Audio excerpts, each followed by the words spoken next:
of Kittens and Broken Things. Chapter 4. After Vermeer, Lal existed in functional shock. There was work to be done, reports to send.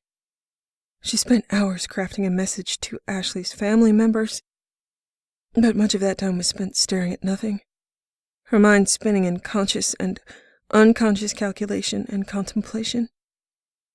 Ringing in the back of her mind was the possibility that the council had tried to get her and her crew killed. The council's decision to send them to Vermeer was either intentional homicide or ignorance. Both were dangerous. That choice had cost Ashley's life. She scoured her mind, trying to remember everything she could about Ashley, not wanting to be trite or topical. "Your sister loved poetry," was a phrase she wrote in a daze and then erased, starting to cry. They know she loved poetry. Don't tell them what they know. Lal's mother and father did not have words, but were present. She ended up reading condolence letters that had been written throughout history. They were not cathartic or inspirational. She was numb and inadequate to the task. She wrote words, and they blurred, and she erased them. Ashley deserved better. Liara came in to check on her, apprehensive from the look on her face. "I don't want to intrude." Lal said, "You aren't intruding. What do you need?" But she thought, "You are intruding. I don't have anything to give." Liara said, "Garrus thought it's a tradition to have a send-off between comrades, at least a Turian tradition. Whether or not Ashley would have liked it, he's declared her an honorary Turian for today. It's in the mess. People are gathering." Lal nodded. "Of course." She smiled, or tried to. It felt like a brittle stretch of her lips, likely looking less like a smile and more like a rictus. She said, "I'll be right there. Thank you." Liara hesitated, seemingly having no idea what else to say. She left after giving a brief nod. Lal had already turned her head away. It wasn't just a Turian tradition, it was a human tradition as well. Lal would prefer... She closed her eyes and apologized to Ashley again. "Ashley, I wish I could celebrate. I wish I could laugh at the dark the way I'm supposed to, but all I am is sorry." No voice answered. She hadn't earned Ashley's voice. She had only been unable to prevent her death. She had only earned the empty space where Ashley had once been. Her parents were silent again, but it felt like their hands were on her shoulders.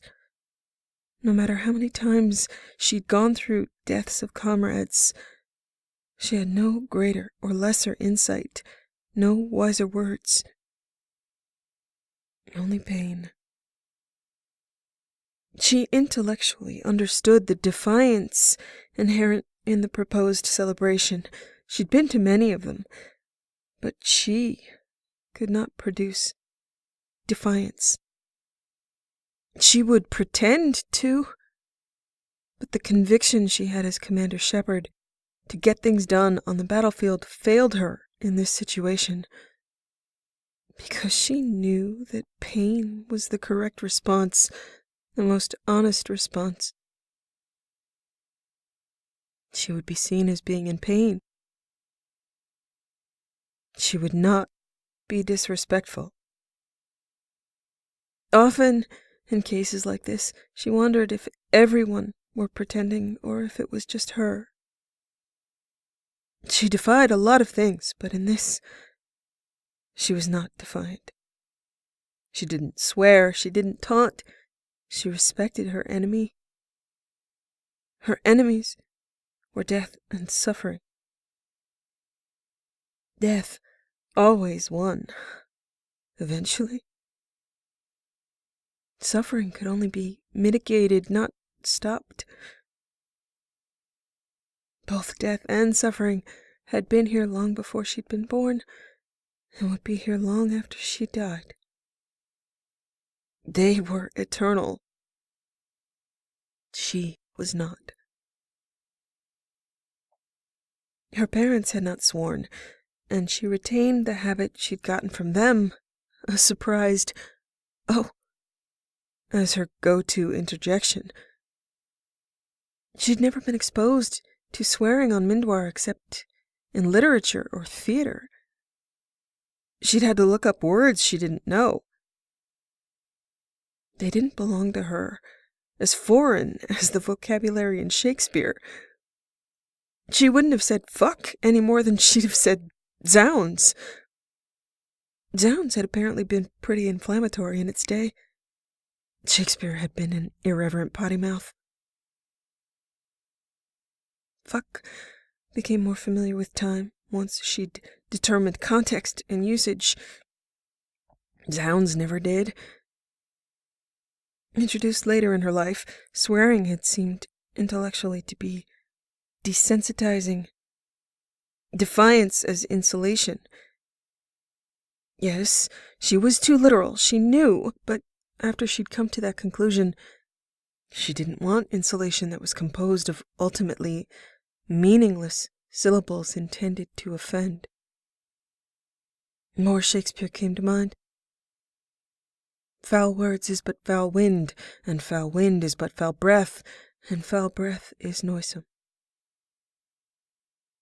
Still, some people really needed some noisome in their day, in their style, and she used swears when she needed their emphasis to convince minds not like hers to listen. In that context, they were ordnance. If she tried to talk to anybody about this, she knew she would be told she was overthinking it. Unfortunately for them, she had also decided that overthinking was a misnomer. She didn't think it was really possible. The risk was in poorly executed thinking. She wasn't wrong about what swears were.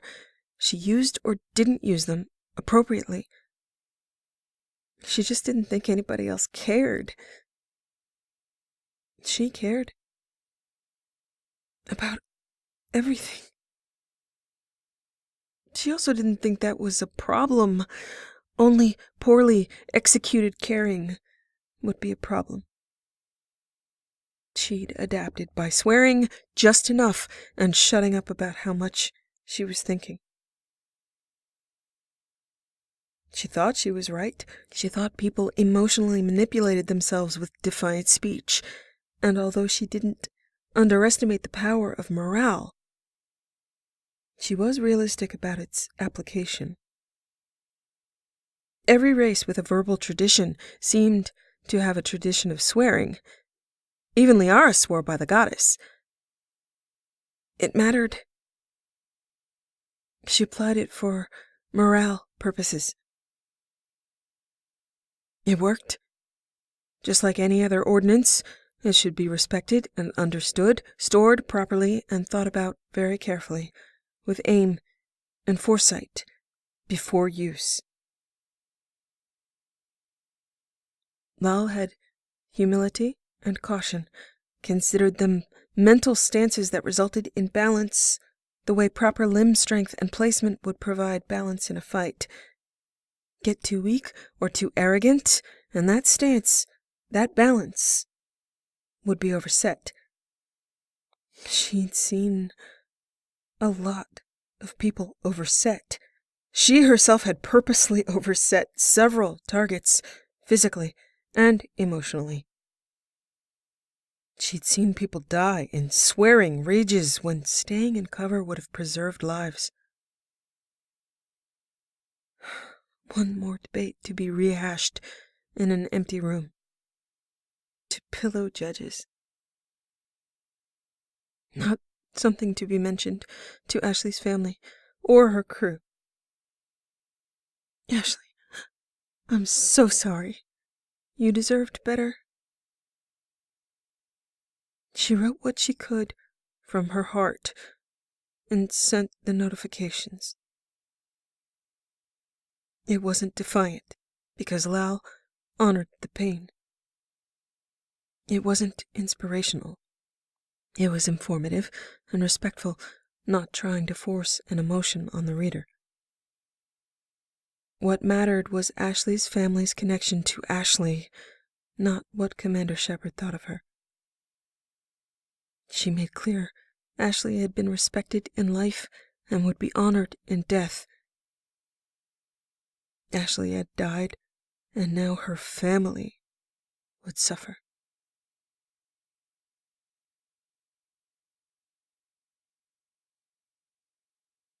As she opened the door to her quarters, the sound of raucous voices made her give a ghost of a smile that she tried to invigorate into appropriate mirth. It was familiar.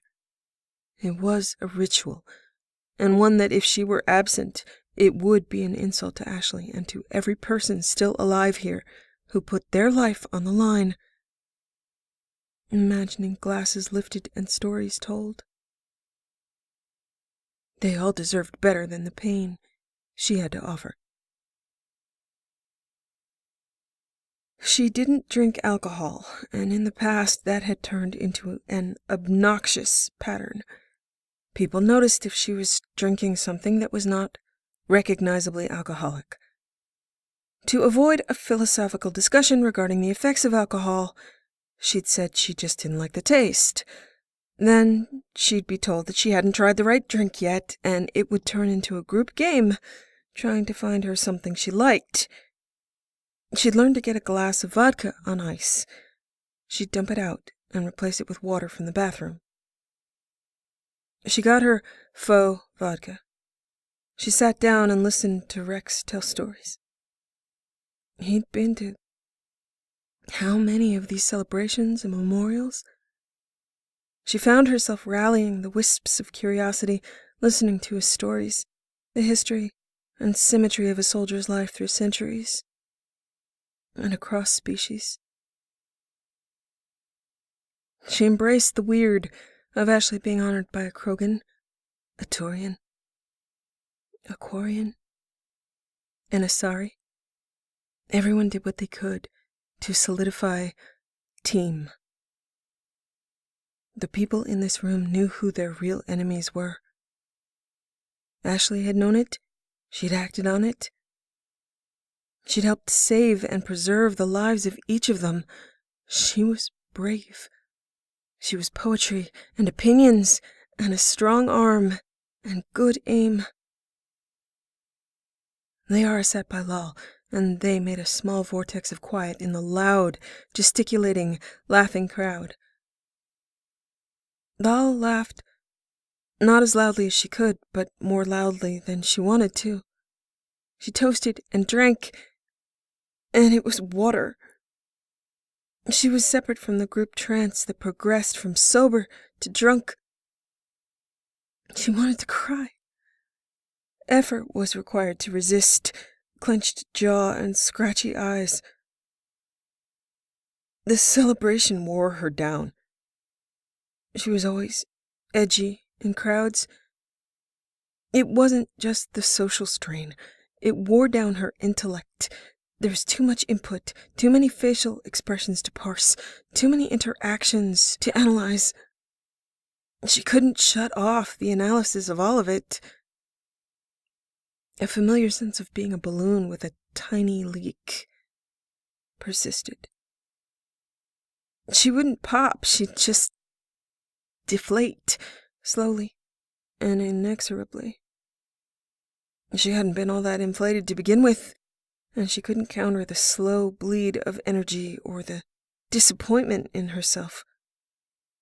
She felt raw and scraped, moving slowly and carefully, trying not to existentially or physically wince. She tried to give the right responses, but this was one of the times she felt hypocritical. A truly poor actor when the best was required, her lines forgotten, no talent for improvisation. She deferred telling her own stories because she didn't trust her voice. Then Garrus was behind her, hand on her shoulder. "Come here, Shepard." She was shocked by the tone of his voice. Drunk, something she'd never heard from him before. She froze. Liara nudged her, and Lal stared at Garrus, who gave her a signal. Something suited to the battlefield, something they'd traded. Something urgent. His motions were drunken and insistent, but his eyes were clear and concerned. She suddenly, desperately wanted to follow, whatever his reason. Garrus waved away objections with a dismissive, drunken growl, insisted on taking her arm, pulling her up and grabbing her drink. He pushed her out of the room to booze and a patter of snacks being thrown at them in protest for taking Shepard away, bouncing off Garrus's armor, hitting the floor. Garrus led her back clumsily into the battery, out of people's view, behind one of the heavy armatures. No matter what got her here, she immediately felt the psychic relief of being away from scrutiny. At least now, only one person was watching, and that person was Garrus, and that was strange, but okay. Garrus looked at her, hefted her glass, regained the fluid grace of his obviously not drunk carriage. "This is water." She looked at him helplessly, begging to be swallowed up by the deck. "It's okay. You just looked like you needed to get the hell out of there." I'm sorry, Garrus. "No, don't apologize. It's for Ashley. You did it for Ashley. You're wrecked. You have the right to be wrecked. Look, humans don't have the sense of smell that Rex or I, or even Tally have with her sensor array, and Rex would give you hell until the end of time. You attract curiosity." They both thought simultaneously. That's an understatement. "I was afraid if I didn't do something, Rex would make an issue. He looked at your glass twice and was starting to squint. You know he can't think without making a face. Everybody wants to have a Shepard story. He'd tell the story of how Commander Shepard thought she could fool him into thinking she was drinking vodka long after we're gone. And I don't want that to happen. He might turn it into a dare or try to force you to drink, and you might do it because you're you. But you deserve better." It had never occurred to her that the smell could give her away. It should have. "Look, in the future, just get some of the alcohol you drink on your collar or hair, close to your mouth, splash some on the outside of the glass, and get some on your hands. Before you pour it out, rinse your mouth with it for about a minute. CSEC agents have to avoid drinking with informants and people who don't know they're informants. You might also consider making an appropriate face to taking a slug of hard alcohol compared to sipping water. You don't like to drink?"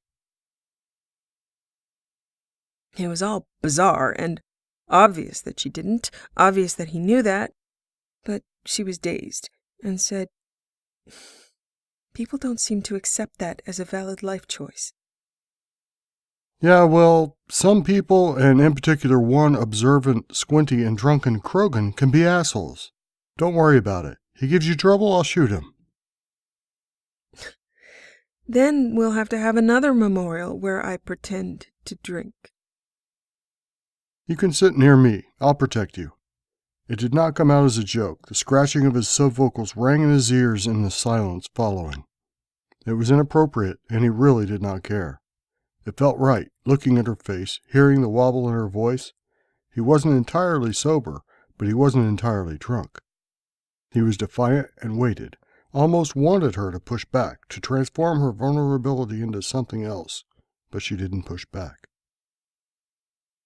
She swallowed hard against the sudden blocked lump in her throat. As she looked at him, he was washed in a haze of glowing light, and she did not have the energy to wonder why or wonder how, feeling the exhaustion and pain, comprehending the permission to feel both. He looked down at the woman in front of him. Protect you, in her ears and his throat. He meant it, was privileged to be here with her. He put down their drinks carefully and on an irresistible impulse pulled her into something he'd seen humans do, something Liara did, a hug. She was tiny, fragile, all those things she overcame in order to command. He was so far out of bounds with this. His heart was hammering and he didn't know if he deserved to be shoved away, but she leaned into him and began to cry, quiet sobs that caused his arms to tighten around her, from comforting to protective, making absolutely certain that nobody could see. She was water and tears, and in this moment crystallized as special, not only brilliant, not only brave, but transparently so, with none of the personal bluster that protected the rest of them. It had been his idea for the memorial. He was vindicated professionally by the celebrating crowd and in a personal way conflicted but still proud. She'd be less exposed if she'd been able to stay in her quarters and grieve privately, but then she wouldn't be here, trusting him with her tears. It didn't mean less that she had to, that she needed him. It meant more. Lyle held on to him and was held on to until the trembling in her limbs ended. He managed to get her back to her cabin without fuss, making it look like he was leaning on her. After she was in, he slid down to the floor, theoretically too drunk to move, but strategically a barrier to make sure nobody else would try to get into her cabin. He was able to hear the stories from here, and he toasted to Ashley every time.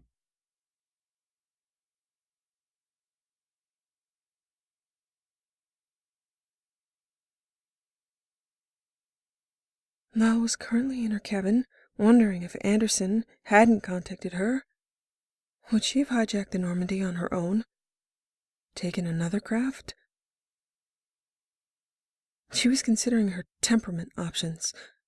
Being a dutiful person had suited her career in the Alliance, but she wasn't in the Alliance anymore. She needed to consider new strategies. Ship-stealing strategies. That usually meant endgame sacrifices. She wasn't yet ready for the endgame, and that was the issue here, because beyond Saren, there were Reapers, and he was only one pawn. So, was this her endgame sacrifice? Potentially? Should she accept it as a definite, strategically lean into it? She'd made the choice to mutiny sitting in flux, and now she was processing why. What it meant. Beyond the click of strategic tumblers that unlocked a decision, she could step through the door and see what the room held. Possibly a lot of hubris. She wanted more backup, more than they'd had on Vermeer, knowing what they faced. Saren, Krogan, Geth. Lots of them. If it was endgame, she was all in. Saren, the Krogan, and the Geth were all indoctrinated. She was not. She was interrupted by a chime at her door. She paused a moment because she was so unaccustomed to the sound interrupting her pacing frenzies. She hadn't gotten to actually formulating a solid strategy, and although her pillows were propped up, Clarence and Persephone were not an egregious giveaway. Just a cause for vague guilt. They were all about to potentially die. Whoever was on the other side of the door was welcome to her time. Come? Garrus walked in, vaguely disappointed that it had been that easy. He'd only ever seen Liara in here, the night of Ashley's death, and then for approximately 1 minute. Liara and Shepard had some sort of bond he could never figure out, silences that spoke and eye contact. No wonder they'd shared minds a few times. It seemed viciously unfair that Turians could not do that. She looked at him, eyebrow raised. Yes? Vicarian? What can I do for you? He stepped in. I'm not sure I thought that far. The sustained raised brow made him say, No, really, I just wanted the courage to knock on your door. I was convinced you wouldn't answer. She, having considered herself a consummate coward, leaving the socializing to people who valued such things, said, On a scale of 1 to 10, how much courage? He smiled. Maybe a 7. You're not a thresher maw. She indicated the room and said, No, and as lairs go, it's not all that impressive. He pointed to a seat, asking permission to sit, and she nodded. So getting in and sitting down wasn't that hard. I'm sorry I haven't done it before. In her eyes, he was still invested with a soft glow, and she'd gotten so used to it that it was just Garrus. Crowded in her mind with so many other strange things she had to deal with, had made it a back-burner reality, some artifact in her brain. There were lots of strange things in the galaxy. There were Reapers and Mass Effect gates, and a glowing Turian. It had gained him advantages. She was always curious about what he might say next. He was always on her team. She knew he was coming with her. No doubt everyone else knew it. She was unlikely to ever let him know that he glowed. It resulted in favoritism, a metaphoric glow that others can see and could measure. He had earned it. At this point, she considered it reinforcing feedback, a reminder that she'd seen it in him the first time she'd met him, by the time he'd said the word Saren. And the color was now a constant, backed up not only by intuition, but experience. She had made him her second-in-command. Most tellingly, he'd been able to drag her drunkenly out of her room, and nobody, including her, had been able to see that as anything but perfectly normal Garrus behavior. He was able to create his own exceptions where she was concerned, this visit just one more expression of that. He'd carried her off Noveria. She owed him her life. Unknown to him, she owed him for the hundreds of little ways that as her second-in-command he had taken on the mantle so completely that he'd protected her physically and emotionally from attack. He should know it. She should tell him. She sat down, making clear that he was welcome, and told him, I owe you. I can't tell you how much. Can't or won't? She ducked her head. Both? Yeah, I thought so. So what do you owe me? I just said I can't tell you that.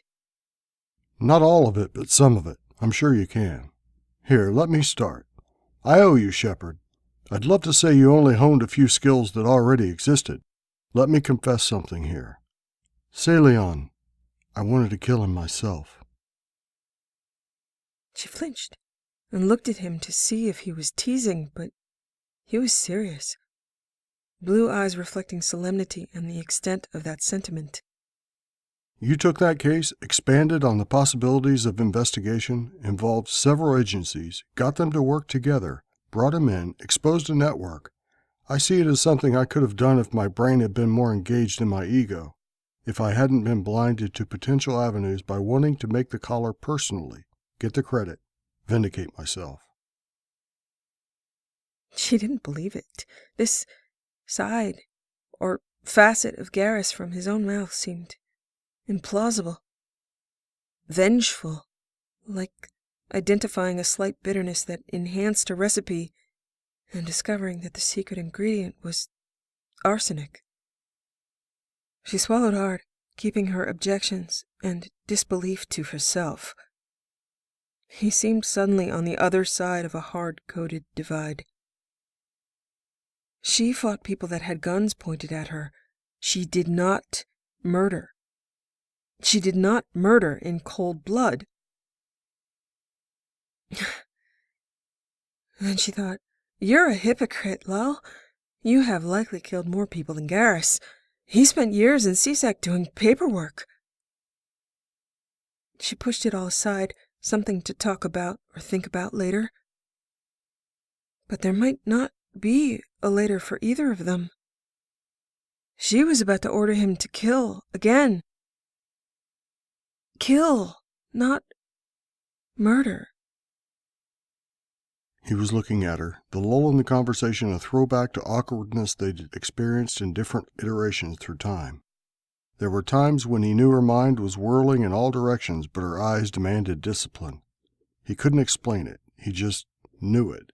From all the times expressions just like this had revealed that she had been thinking hard when it appeared she wasn't. She smiled at him and combined distraction, inspiration, and curiosity. "So we win this thing and I go to jail for treason. What do you do?" She meant, what do you do next for your own career? Break you out or end up joining you there. She warmed to the teasing. We could have adjacent cells? It might be an 8 out of 10 on the courage scale, but I am stupid enough to do it.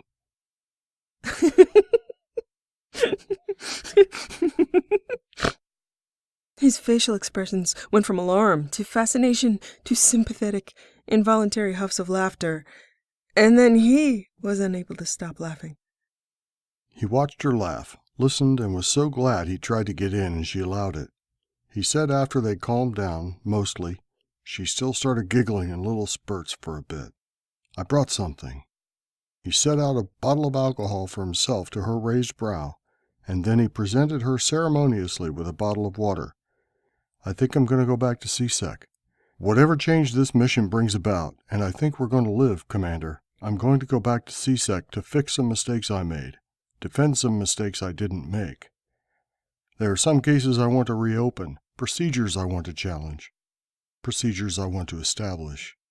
Before I was despairing, now it's your influence. Looking forward to it."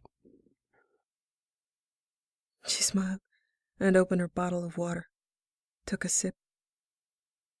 "Your father would like that a lot." "That's part of it. I'm hoping I've learned how to make a difference, deal with criticism and obstacles with grace and creativity." Get beat up for doing it? And have your command taken from you? Wait, that's what happened before, isn't it? Maybe I was already doing it. She clinked her bottle to his. "Garrus, whoever has you under their command, whatever command you aspire to reach, I will always want to have your back the same way you've had mine. If you want to re-enter the Spectre program, causing your father yet another heart attack, I would sponsor you. Whatever I can do for you." She thought of saying, if I'm alive, but she preferred his tone of confidence. "You've earned yourself a pocket Spectre, and if you ever want a bunk on any ship I command, all you ever have to do is ask. I think you deserve your own command. I don't want to hold you back. You are the best second-in-command I've had, and that means you'd make someone else the best commander they've ever had. Yeah, I owe you my life, and I couldn't get this done without you. But I will tell you something. You are the first friend I've had." She said it but couldn't explain. Didn't want to qualify about Liara being by accident. She should probably... She couldn't. She just trailed off as though she could have qualified it. cowardly again. He'd probably figure out she had no real friends, and this was not about unloading on him. He was the first friend she had wanted to make, the first friend that had navigated her strange behavior, made her feel like the secrets she kept weren't as important to him as she was. Plus, he glowed, and she liked his voice, and despite every single reason she had against thinking that way, she wanted him to stay close. She didn't want him to leave. Suddenly she wanted to cry, and she could feel the prickly sensation of potential tears flush her eyes. Garrus looked at her face and then looked away, gave her a moment to compose herself. He'd learned to see her without appearing to see. He busied himself with opening his bottle, knowing that she wouldn't take it as an insult, just as a moment to take a breath. He never could figure her exactly out. She was a patchwork mess of motivation and custom, but he heard the heart-warmed truth. That's why he was able to knock on her door. Anybody else could have gotten in, but nobody else would have made her cry. Congratulations, Vicarian. You made Commander Shepard cry. Yeah, it mattered to him. He impulsively wanted to ask for that berth right now. There was nowhere else he wanted to be. That, however, seemed to require a 9 out of 10 on the courage scale. He let the moment pass, took a sip of ale, and said, "You've got yourself a pocket Turian. Wherever I land, I'm going to hold you to that friend thing."